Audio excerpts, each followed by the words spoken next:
Jennie is privileged and you have to stop denying it.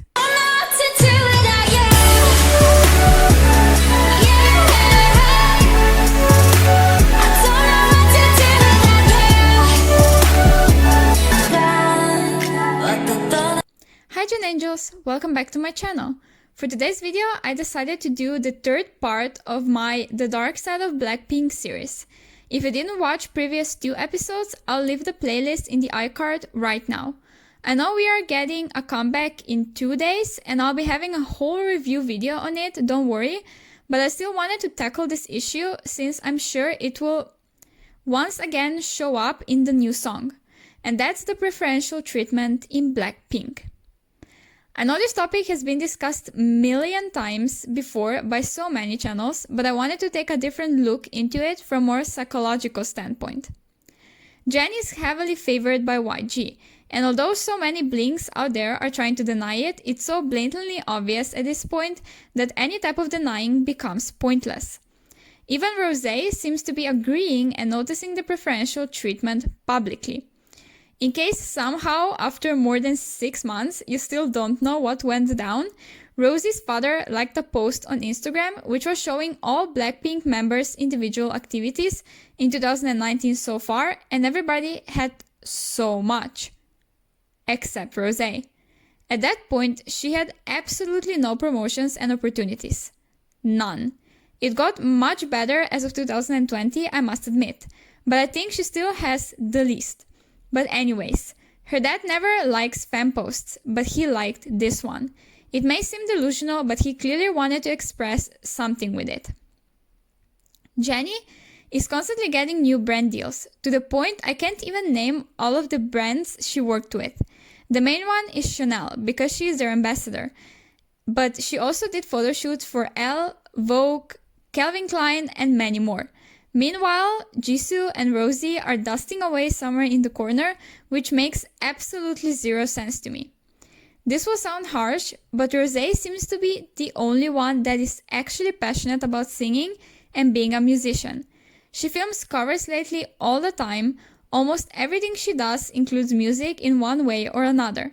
She really gives off the vibe of modeling only being her side hustle and not something she would be doing for the rest of her life as a career choice. She is also the main vocalist of the group, which is usually the member that gets promoted the most. Look at Jungkook, for example, from BTS, or also Nayeon from Twice. They get so much center time and even individual promotions as almost kind of the face of the group. Of course, every company has a different way of promoting each member, but YG is just getting it all wrong. I think Rosé is very appealing to the general public. People love her and she's very approachable to international fans because she was born outside South Korea and is fluent in English, which she often uses on her Instagram. She also has very innocent, appealing visuals that many girls, including me, like and are similar to. I just think her potential is highly wasted, but I will talk more about that on this separate episode only about her mistreatment. Talking about future episodes, let me stop you right here for a second and remind you to subscribe to my channel and turn on the little bell to never miss an upload from me. I'm working on a new, more busy posting schedule since my summer break is approaching finally, so you don't want to miss any updates. Also, follow me on Instagram because I'm always active there. Now, back to the video. If we talk briefly about Jisoo, she actually joined the company to become an actress, not an idol, but was later on transferred to Blackpink because YG thought she would fit well. That wouldn't necessarily be an issue because many idols also act during free time from group activities. Again, let's take BTS as an example and its member Taehyung and his role in the K-drama Hwalang. But instead of YG letting Jisoo act during her free time, which they have for most of their career anyways, let's be honest, the company deleted her from their acting site. Jisoo is no longer considered as an actress under YG. She is now only considered as an idol.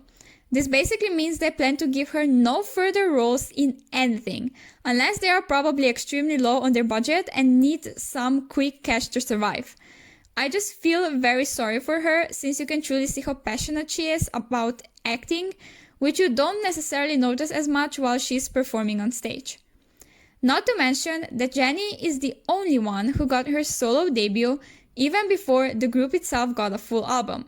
YG promised for the remaining 3 solos to be released this year, starting with Rosé's in September, but I'm not buying any of it, just because they actually followed up the promise of releasing the pre-release single before the actual comeback. One broken promise won't do it for all broken ones.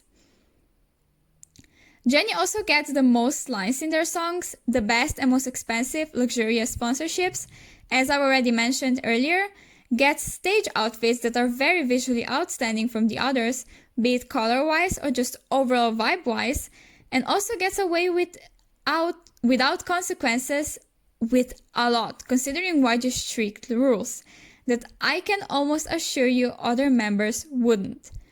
But I will once again talk more about that in my separate episode only on Jennie and her role in the group. Do not understand this wrong. The preferential treatment is of 1 or 2 members in a group, depends on how many members there are, happens more often than many of us even realize. Let me give you a few examples. The one that many of you know I have huge issues with is Soyeon from G-Idol. She gets the most lines, both vocal and rap-wise, is pushed to the front and is kind of the face of the group. The reason for that is that she produces and writes all of their songs, along with coming up with concepts, and also does the same for other Cube Entertainment artists, which is revolutionary for a woman in the K-pop industry. The next example is Taehyung from NCT. He gets insane preferential treatment, but many refuse to realize it. Look at his outfits, hairstyles, hair colors even. He often gets much better than other members.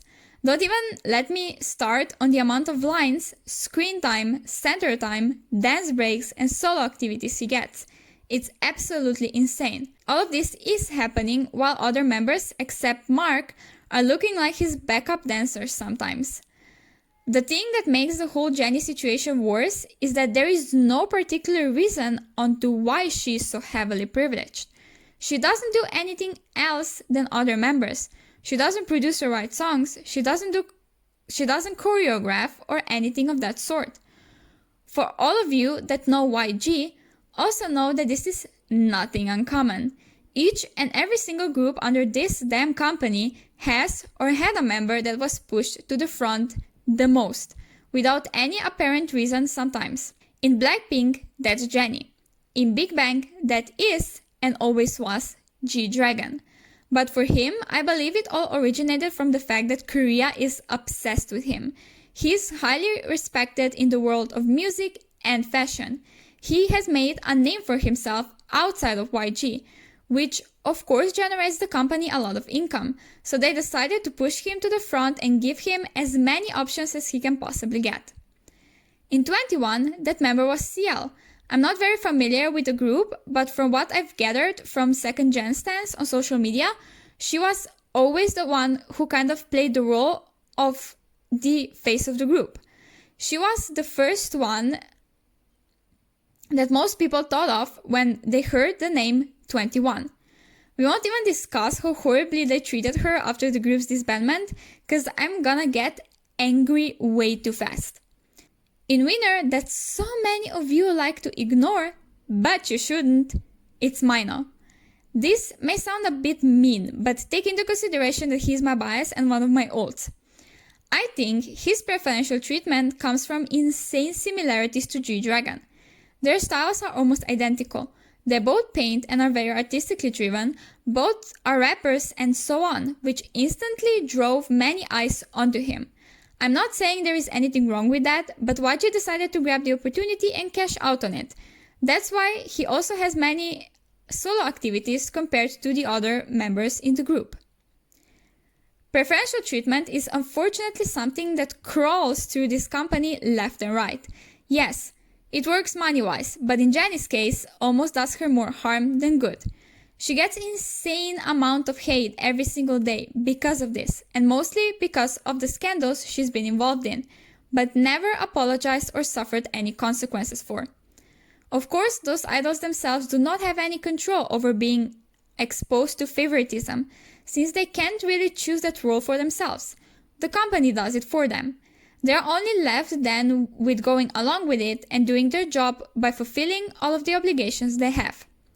This is definitely the topic we could talk about for ages and go way deeper into it, but I wanted to just touch on it briefly to make a few points and observations, since I have episodes planned, as I've mentioned, on each member individually, diving deeper into what YG is doing wrong in promoting them and what they may be doing right.